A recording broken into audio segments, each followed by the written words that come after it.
Hi, my name is Daria Mezentsev and welcome to Politeka World Show.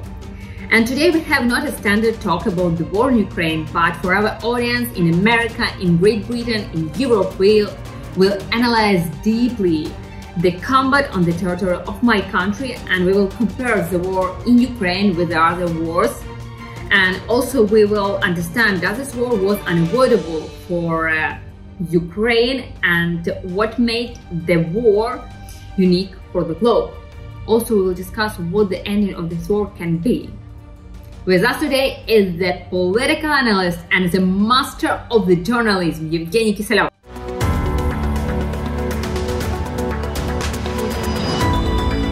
So, Evgeny, I'm happy that you agreed for this interview. I really honored that you will join the interview with me and join the show Politeka World. So let's start our talk. Did this war is unavoidable for Ukraine? Well, there's an old expression that history does not like subjunctive mood. No if in history. It happened. Was it inevitable or not? Who knows? Who knows? Maybe there were ways to avoid it. Maybe if the West would act in a more decisive way, support Ukraine in a more decisive way, maybe there was a chance to avoid the war, to keep peace in Ukraine and on Ukrainian borders. Maybe there were ways to deter Putin's Russia. But what happened, happened. But that's the only thing that I can tell you. Yeah, but I know that you heard about a lot of talks 10 years even ago about the possible full-scale war in Ukraine and so on. So do you think West didn't do enough for Ukraine? Well, why don't you say something about Putin's mistake? I don't think Putin should have started this war. I don't think it will help him remain in power. I don't think it will change Russian people's lives for good. I think that it's a huge mistake on Putin's part, because in the long run, he will lose this war. He already lost the war in the political sense of the word. You can win the war militarily, and you can win with the war politically. But he hasn't lost the war militarily. Maybe hostilities they could last for another year or maybe two. I don't know. Most people are now saying that this is a war of attrition. And many people predict that it can continue for another half a year, 8 months, 10 months, 11 months, a year and a half. Nobody knows. Russia still has resources. Don't forget that Russia has 145 million of population. And they can mobilize another 300,000, 500,000, probably 1 million new men who would be used as cannon fodder. Russia has enough cannon fodder to continue the war, and enough money that Putin continues to receive from gas and oil exports, no matter what are the sanctions introduced by the European governments, by the United States, Canada, and some other countries. He's still selling his oil and gas to the countries of Asia, Africa, South America, to private companies who are trying to buy cheap oil with a big reduction of price. But what do you expect from the visit of Putin to Belarus? Do you see any points for escalation in this visit? Well, I don't believe that Belarusian direct military involvement in the hostilities in Ukraine would dramatically change the picture. Well, I am not a military expert, but I've heard from well-known experts who really know the craft of military analysis that Belarusian army has probably 25,000-30,000 troops that are able to fight the war. Mm-hmm. No more than 30,000. And they have no serious motivation to fight. You know, morale is a very important factor in any war. If the military are not motivated, if they don't understand why should they fight and die, well, they are not going to really fight.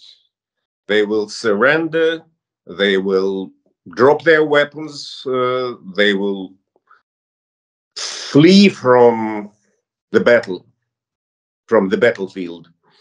And don't forget about another thing, that Ukraine was preparing for onslaught on the Belarusian front, on the potential Belarusian front. And don't forget that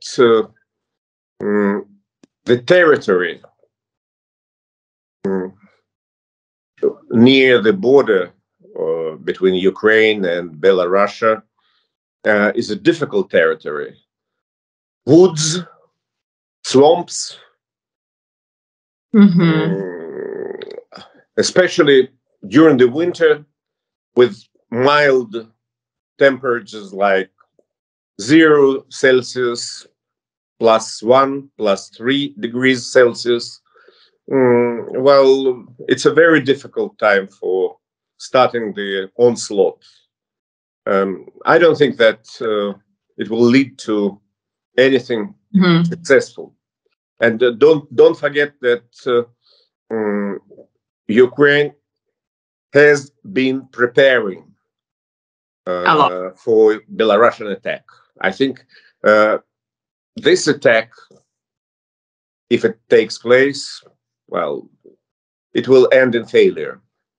And you told, and many experts, and we know that a lot of Russian agents in Great Britain, in US, and in Europe even. So how do you feel how these agents now support Russia? And I mean, how we could feel this their influence right now on the war in Ukraine? Well, listen, today it is not fashionable anymore, so to say, to support Russia or even to understand Putin. You know, Putin Versteiners, as they say in Germany, those Putin Verstehers, they are no longer, into the game. And I don't think that they can seriously influence the public mood and the mood of the politicians who decide what are they going to do about Ukraine and about Russia war against Ukraine. I think that the West has already chosen its path, and the path is the path of support. You know, just remember February, before the start of the war. Many people in the West were doubtful about the outcome of the first 2 or 3 weeks of hostilities. I remember when I was talking to American, British, German colleagues from different Western media, they would ask me, well, how long are we going to last? Will they surrender next week or the week after? How long can they defend Kiev? And what President Zelensky is going to do if Kiev surrenders, if Kiev falls? Well, all the talk, of course, many of the journalists who were covering the war from the Western side, Americans, British, German, French, they were politically correct, of course. They were trying to avoid bad forecasts for the future of Ukrainian defense, for the future of hostilities. But between themselves, they were only talking about one thing. How long will Ukraine last? How long will Ukrainian army last before it surrenders? And where shall they start the government in exile? They did not believe that Ukraine can win the war. Now they all agree that military success and ultimate victory of Ukraine is something very real. Remember, there was a big question mark about Ukrainian status in European Union. And very soon after the start of the hostilities, Ukraine received the status of a alternate member, the candidate for the membership in the European Union. That was unheard of 6 months before the war. Nobody would believe that Ukraine will receive this status of a candidate country. And again, now very influential people in the West, like former United States Secretary of State Henry Kissinger, the elder politician of the world, so to say, a man who is going to turn 100 this year, very soon, is openly talking about possible Ukrainian membership in NATO.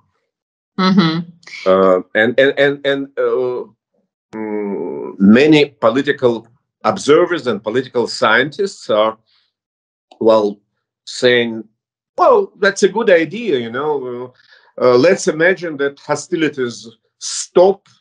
Russia agrees to start serious negotiations about the ways to end the war. Serious negotiations, not negotiations aimed at receiving a pause, getting some time to regroup and start the war again. No. Let's imagine that serious negotiations, serious peace talks begin, and at this very moment, it can be a very ingenious, I would say, an ingenious move on the part of the West to quickly accept Ukraine as a new member of NATO. But do you see this light at the end of the tunnel when the negotiations could start? Well, I think that on Friday, or maybe it was last Friday or last Saturday, I'm not sure, there was a very interesting interview published by the American PBS network, Public Broadcasting System, an interview of the CIA director Bill Burns, former ambassador to the Russian Federation. He was posted in Moscow in the aughts, I think, between 2005 and 2008. That was the time when I was still living and working in Moscow.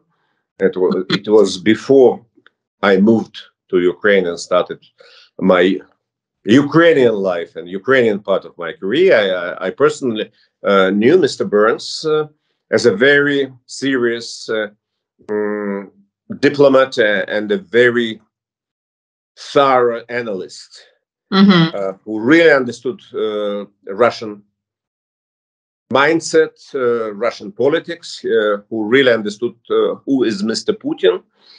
And now he's saying we do not have the slightest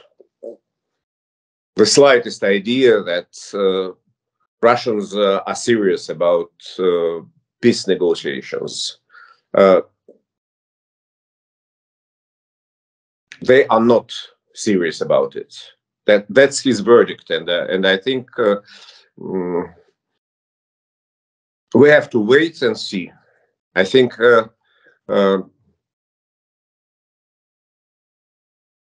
serious ground for meaningful peace talks can be found only after new victory or new victories by the Ukrainian armed forces. Could it be started without any help from US, for example, or Turkey? Because as I heard that after even the occupation, Ukraine won't be able to finish this war. Well, listen, as I said in the very beginning of our conversation, Russia has a lot of manpower and resources.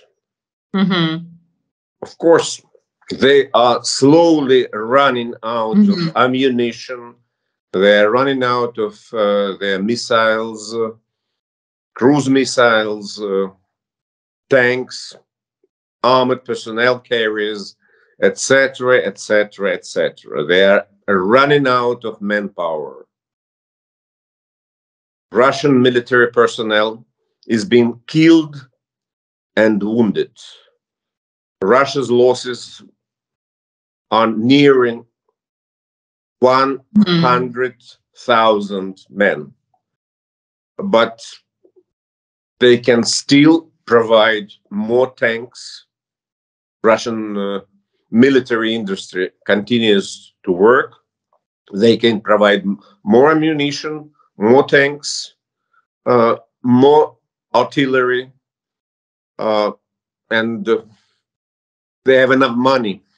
Unfortunately, they have enough money to continue paying for all that stuff. But if for all that deadly stuff. And so, you know, continuing a war is also a political question related to domestic politics. It is very difficult to continue waging a war in a democratic country when you have got a democratic government, when you've got voters that can vote you out of power during the next election. But Russia is an authoritarian dictatorship, and Putin as an authoritarian dictator. He doesn't care about the next election. He doesn't care about what people think about him. He doesn't really care about public support. You know? Yeah, Evgeny, but if we can prophesize the end of the war, take into the account the end of the Finnish war, for example, of Korean war. So, how do you find the way the Ukraine could use from the end of these wars? Because many analysts they find out that, for example, Ukraine could do the same as it was in Korea and use Korean scenario or Finnish scenario. So what is your point of view? Well, my point of view is that historical comparisons are almost always lame. You know?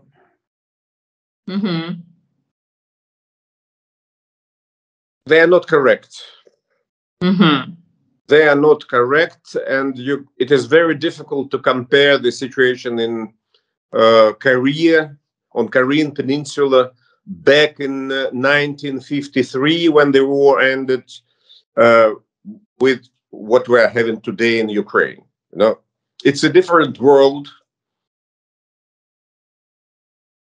It's a different combination of wealth and power in the world.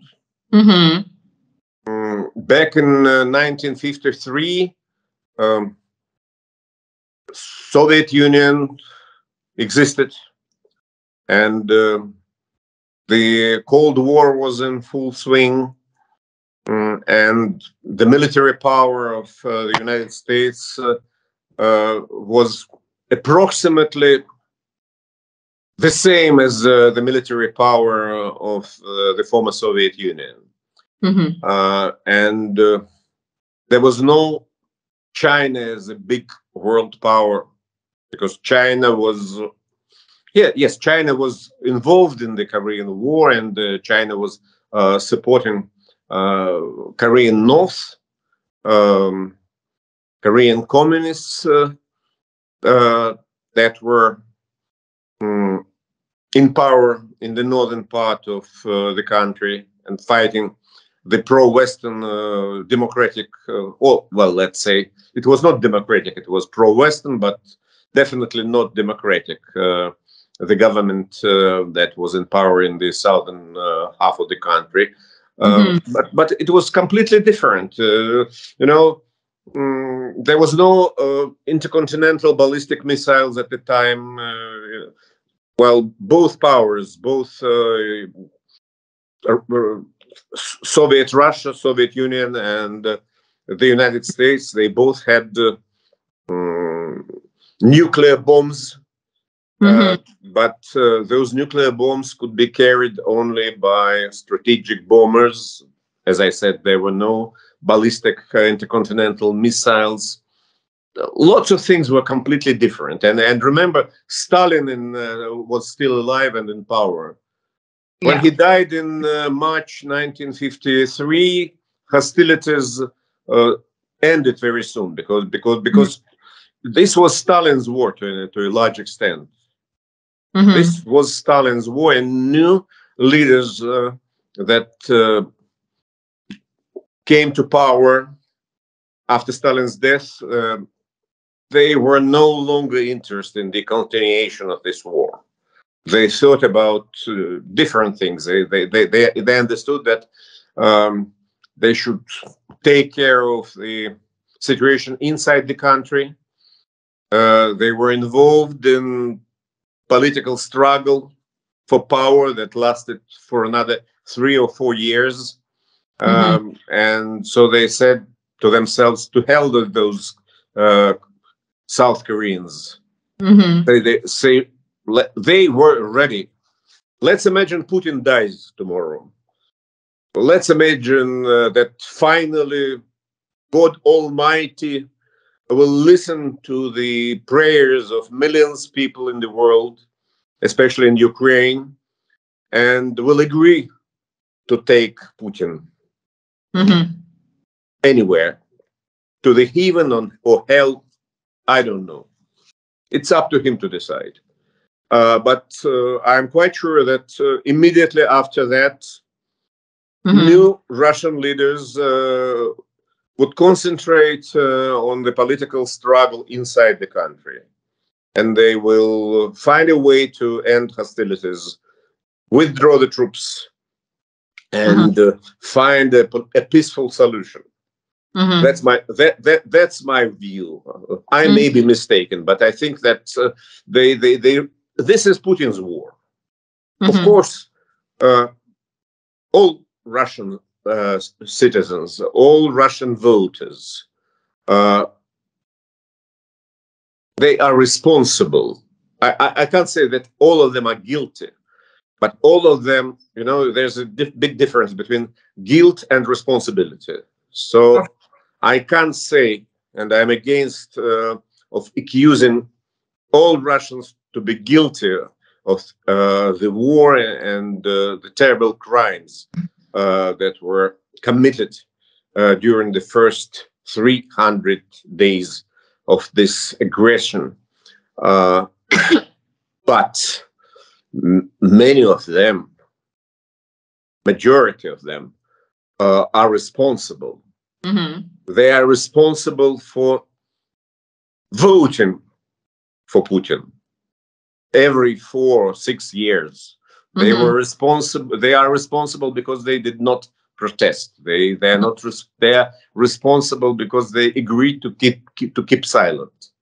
They are responsible because they were paying taxes that are used. When they are responsible in many ways. I am responsible as a former Russian citizen because as a former Russian citizen and as a former Russian journalist, probably I must take a certain part of the responsibility because maybe I was not convincing enough in my journalistic work. Maybe I should have tried harder to convince Russian viewers, Russian readers, Russian users of the internet that they must do something about changing the country. And I did not succeed. So part of the responsibility falls on my shoulders. But saying that, I must stress that this is Putin's war. This is his personal crusade. This war started because of his obsession with Ukraine. He wanted to take independence away from Ukrainian people. He wanted to conquer Ukraine, to make Ukrainian politicians and Ukrainian public opinion leaders to tiptoe after him in his international and domestic politics. He wanted that Ukraine become again part of Russian Empire, reinvented, reestablished. And that's why the war started, because Ukrainian people did not want to become part of Russian Empire again.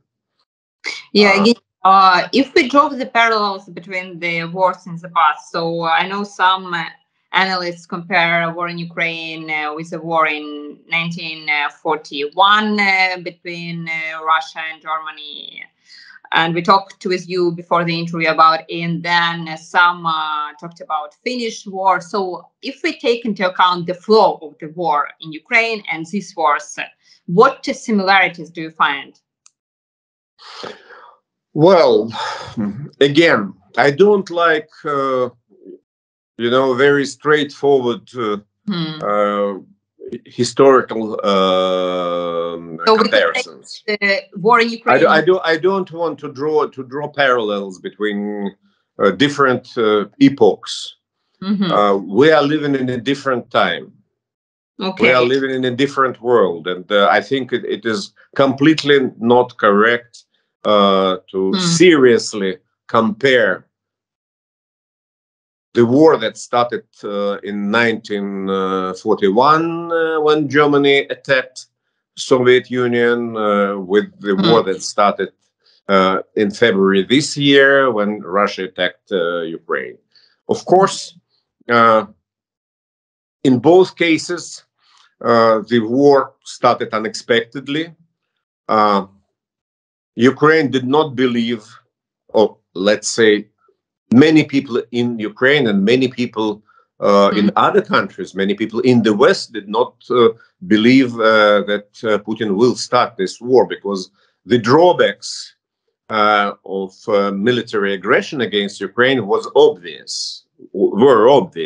It was obvious that the West would support Ukraine if it is attacked.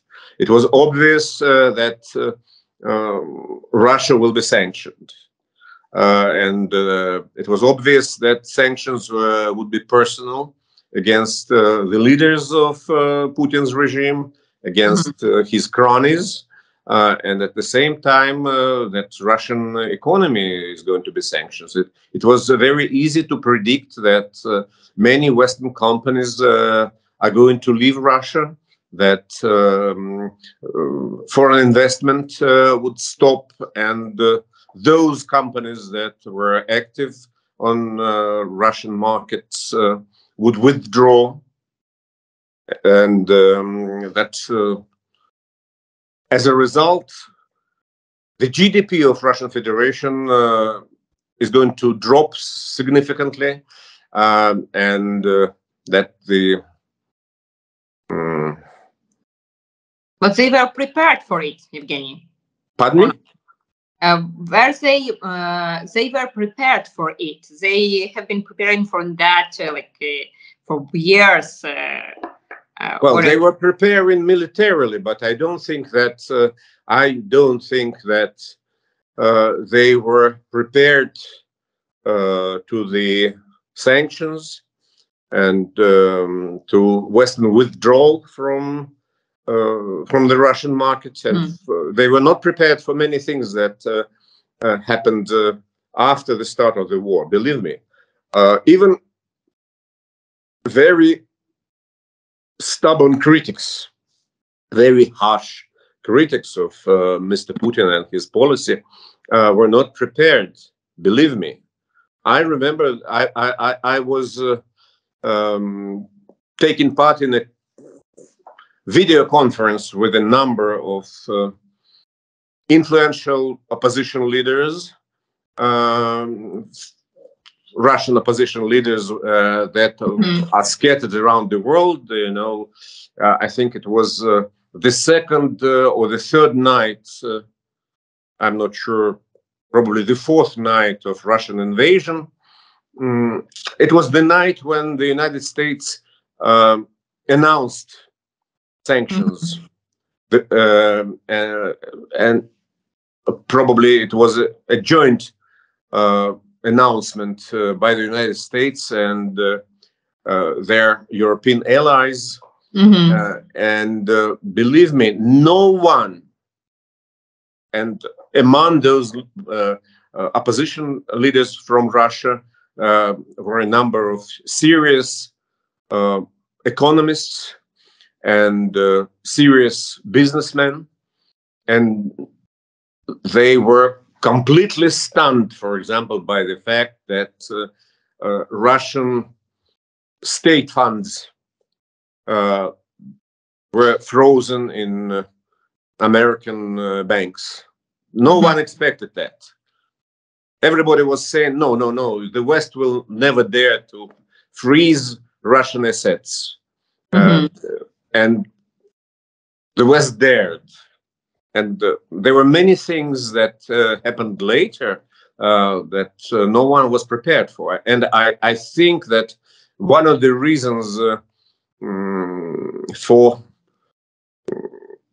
Putin's failures that took place during those 300 years of Russia's aggression against Ukraine was his reluctance, Putin's reluctance to believe that the West is going to take a very firm stance on the Russian aggression.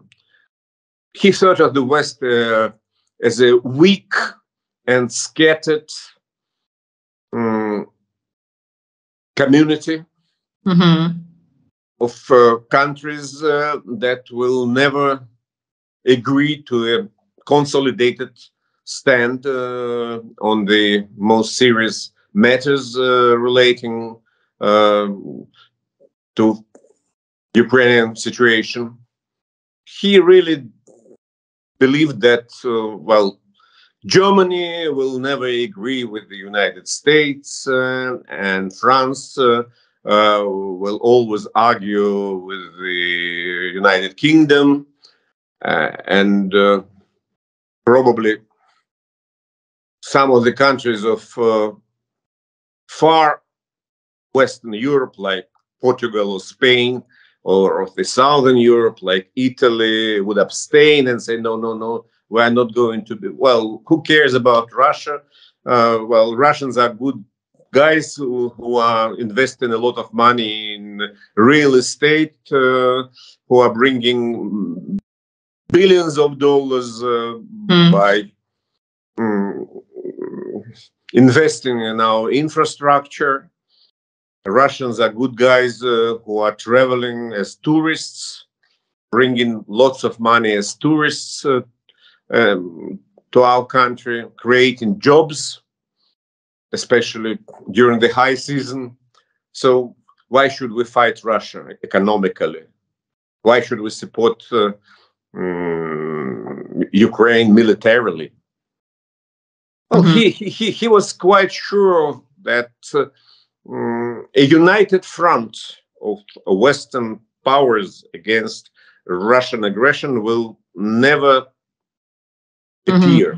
As many analysts say that our partners, especially United States, should supply aid to Ukraine with an eye to putting Ukraine in the best negotiating position. So do you observe such a tendency? Well, listen, it's very easy, very simple. It is as simple as this. The West continues to help Ukraine with ammunition, arms, and money. But is it enough to build the strong position? Well, probably not today, but tomorrow. Listen, don't forget what was going on, what was happening before the start of the war. Some light arms, only light firearms, like rifles, like semi-automatic guns, some of the equipment like anti-tank rocket launchers, the javelins, or of things of that kind, you know. No heavy weaponry, no rocket systems of like the HIMARS that are successfully operating in the armed forces of Ukraine nowadays, that are bringing very positive results, eliminating a lot of Russian manpower, and well, as a matter of fact, without that rocket launchers and artillery systems, successful counteroffensive in the Kharkiv region, or the counteroffensive on Kherson would never take place. But we could not even imagine military assistance of this scale back in February.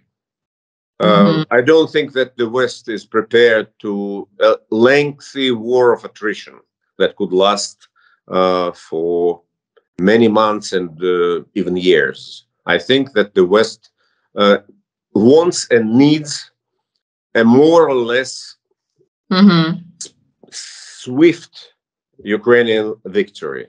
Thank you, Evgeny, for this interview. It was really fruitful talk. Thank you for this fruitful analysis, and I'm happy that you joined Politeka World Show.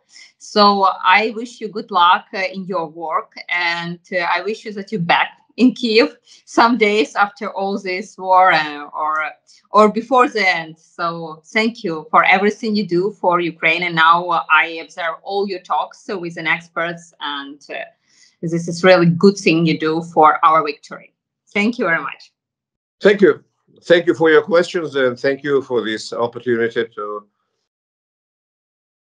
connect with your English-speaking audience. Don't forget to be subscribed to Politeka World to be in the heart of the crucial news about war in Ukraine. And leave comments, because your opinion is really important for us.